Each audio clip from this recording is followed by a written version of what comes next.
In this video, you'll learn how to make a Synclastic bangle bracelet using the PotterUSA bracelet former.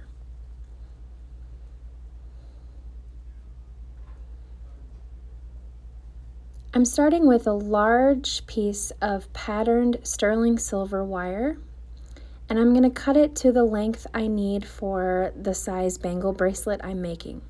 In my case, I'm going to cut this to about 8.5 inches long.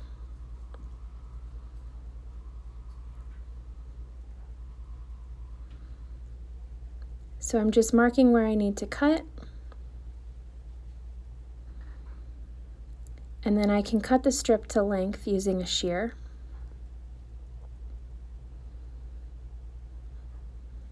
Make sure I line it up so I get a nice 90-degree cut.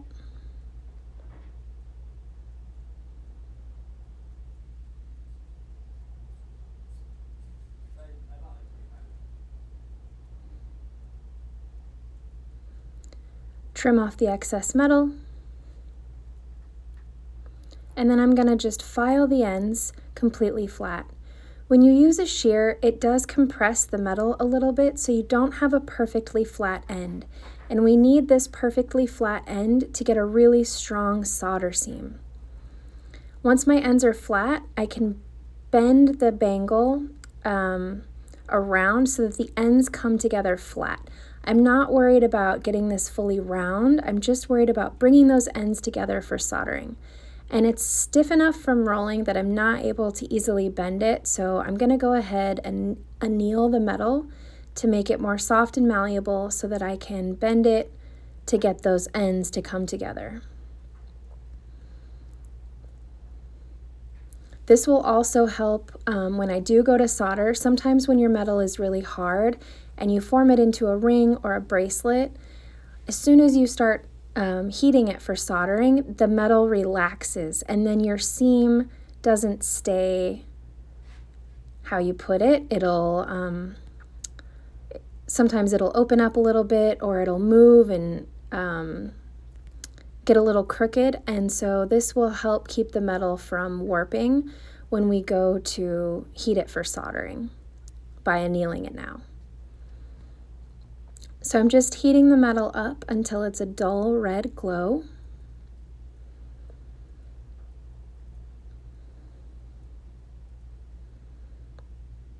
And then once it gets to temperature, I'll go ahead and pickle it and clean it and dry it, and then I should be able to bend it.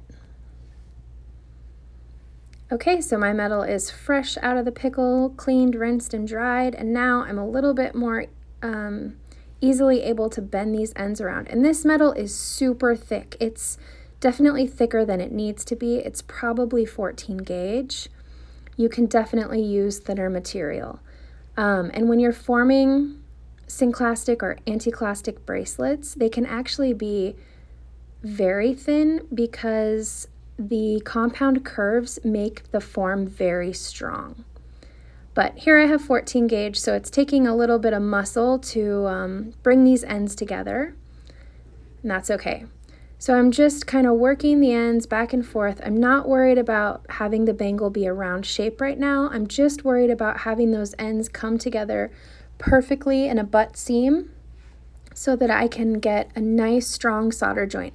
And that strong solder joint is essential when forming the bangle this way, because as soon as you start forming it, if the solder joint is not strong, it can pop open on you, which is a bummer. So we want to make sure that it's nice and tight and we get a really good solder joint. And my metal was just a little bit off kilter, so I'm using the parallel jaw pliers to bend it to bring these ends just perfectly together. And now this looks like it's ready for soldering. So I'm going to go ahead and put some flux on the join. And then when I go to solder this, I'm going to use hard solder. I like to use hard solder because it's the highest silver content, which means it's the closest color match to the silver itself, and it's going to be a stronger joint.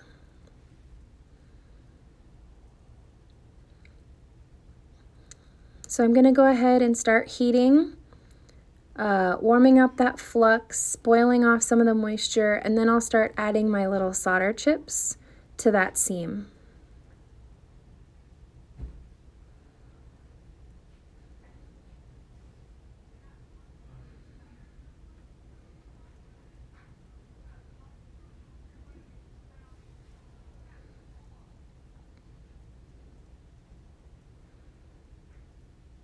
So the metal's starting to heat up, the flux is starting to settle down, and then I'll just add my little solder pallions. You can go ahead and add them before you start heating if you'd like. I just don't like how they move around as the flux gets warm.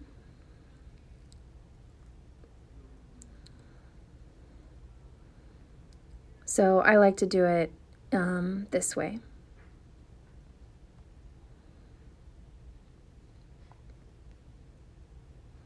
You can see I'm just adding small chips of solder all along that seam. I will have some excess to sand off here, but I really want to make sure that I get a full join and I have that solder come all the way through that seam, because I don't want to risk this bracelet popping open when I start forming it. So I'm okay with having a little excess solder that I have to sand away afterwards. And then I'm just going to heat really evenly. Remember, you're bringing the whole piece up to the temperature that the solder flows at. You're not going to just hold the torch on the solder. And the more evenly you heat, the more likely it is that you'll get, the solder all the way through that join. If you heat one side more than the other, your solder will follow the heat and it'll kind of want to drift to one side of the seam, which is not what we're going for here. So even heat is the key. Bring that whole piece up to temperature and heat until the solder fully flows.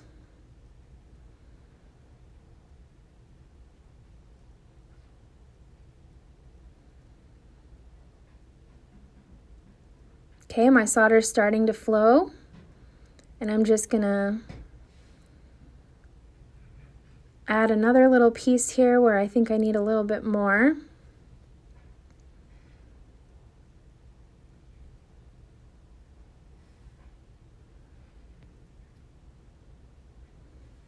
And something this large, it's 14 gauge, it's a pretty large bangle. It requires a significant amount of heat from the torch.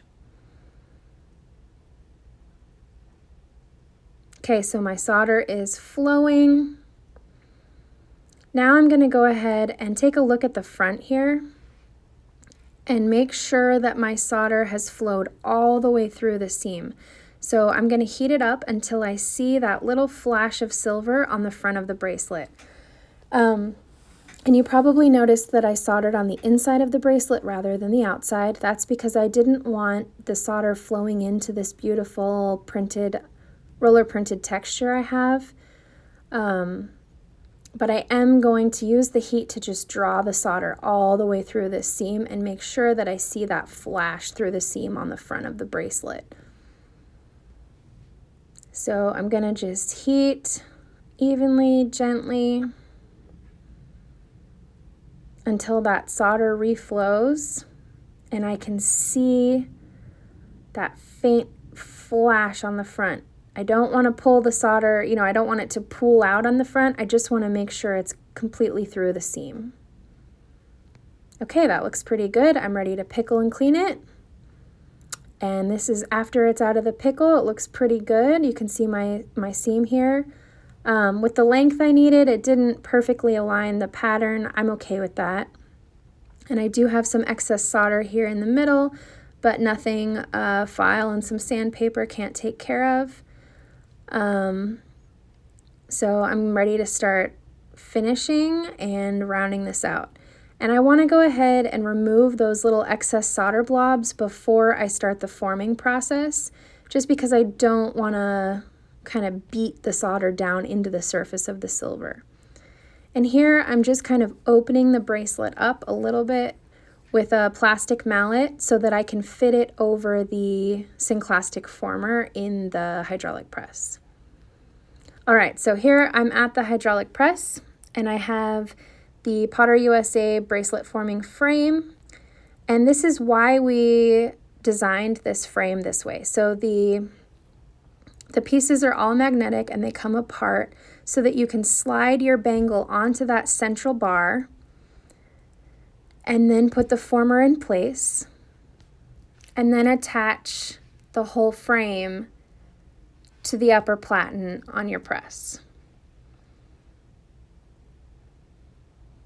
And this is what allows you to make a bangle bracelet and not just a cuff. And then we're going to go ahead and form it the same way that you would a cuff bracelet, using a little puck of urethane and just slowly rotating the bracelet, inching it along, and using the former to form the material. Making sure everything is centered, that's very important.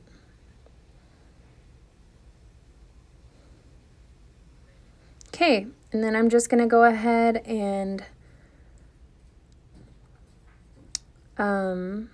press and make sure that I'm just gently inching my bracelet along, rotating it just a little bit, pressing again, and continuing until I have formed the entire bracelet. And this is going to take some time, especially if you're working with material as thick as mine.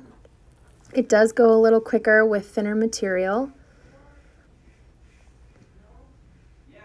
But we're just using the former to slowly round out the bracelet and then also at the same time give it that Synclastic form. So I've sped this up a little bit,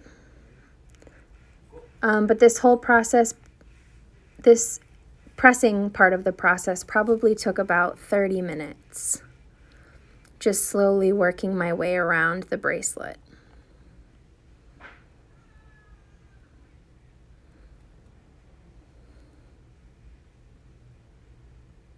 Okay, and so now I'm mostly round, but I have a few little kinks and ripples on the edge, and that's totally normal.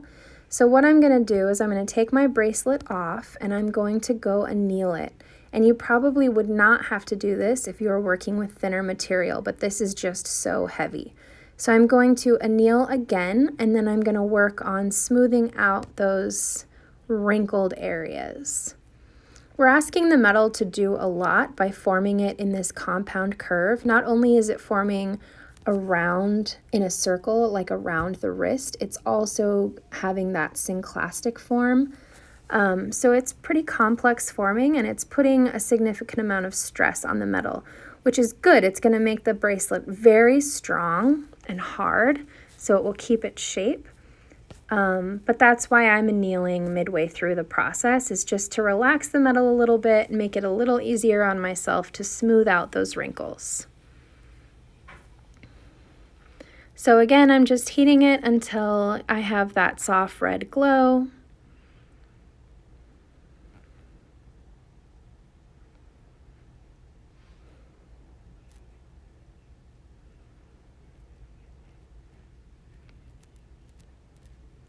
And then once the metal is fully annealed, I can pickle it and clean it and go back to forming.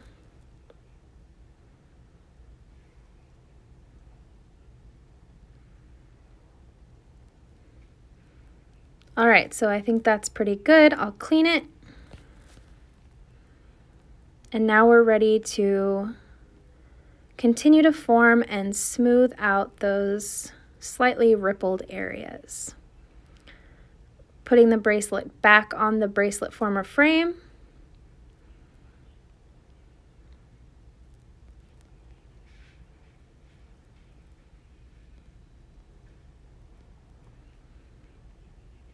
And then what I'm going to do is I'm going to kind of scoot the bracelet over so that the wrinkled edge is more in the middle of the former. Can kind of see what I'm doing here, and then continue to press, and that will smooth out those slightly wrinkled areas. And again, just kind of inching it along, press, inch it along a little more, press. It is a little bit time consuming, but if you think about how you would do this by hand with a sinusoidal stake and forming hammers, and how you wouldn't be able to have this beautiful roller printed texture, this is actually very fast. And again, I've just sped the video up a little bit here so you can see the process, but you don't have to sit through the whole length of it.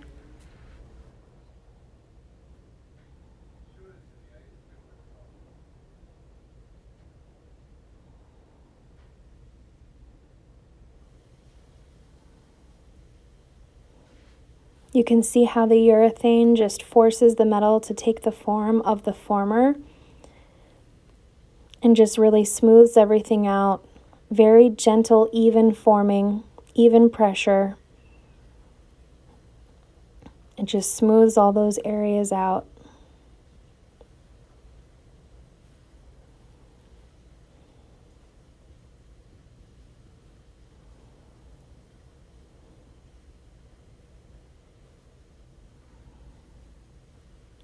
And then once I'm done with smoothing out all those wrinkles, all I have left is final finishing and polishing, and then the bracelet is finished. So I think I've gotten out the majority of the wrinkles. We'll take it off the former and take a look at it.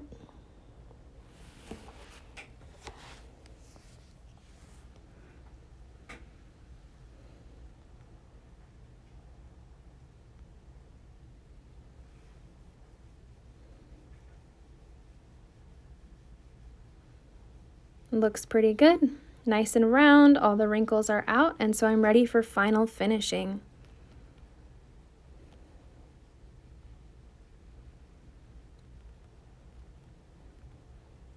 Going to use a file to just trim up this top edge. Make sure everything is level and flat. And then I'll switch to sandpaper and go through the various grits to get a nice smooth edge that will take a nice polish. You want to make sure you're sanding it nice and flat until all the low spots have been removed. And then after this, you can do a final polish and you will have a beautifully finished Synclastic bangle bracelet. And that's it. I hope you enjoy.